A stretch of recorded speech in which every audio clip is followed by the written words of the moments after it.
Around the world, countries are driving hard for economic growth, development, and modernization. These ambitions come at a great cost.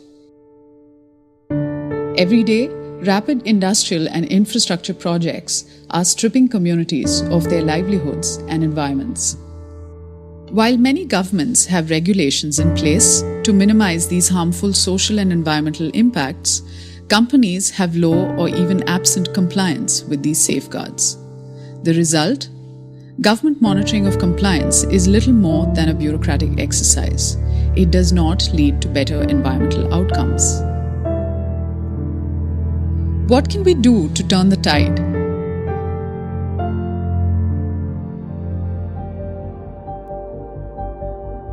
Groundtruthing is a method of gathering information to establish whether the impacts of industrial projects are permissible under laws and regulatory requirements.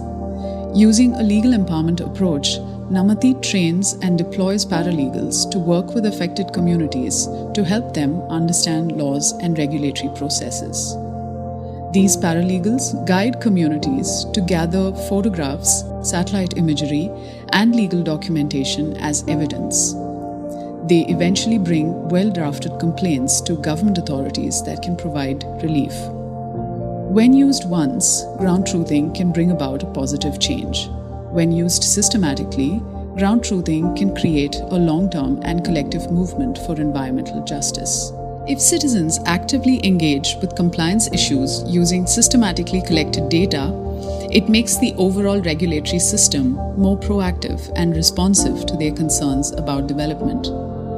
In a period of just 2 years, Namati's team of 15 paralegals and their clients have won much-needed remedies in over 50 cases.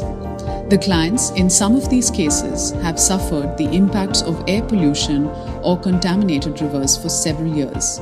In other cases, the successes have spared entire communities by preempting large-scale impacts from projects such as illegal sand mining and port expansions. Namati's Environment Justice Program in India, in collaboration with the Center for Policy Research, tracks each case to develop proposals for institutional and policy reform. In addition to arriving at creative remedies to build complex environmental cases, we hope to build greater partnership between citizens and the state to protect the environment now and into the future.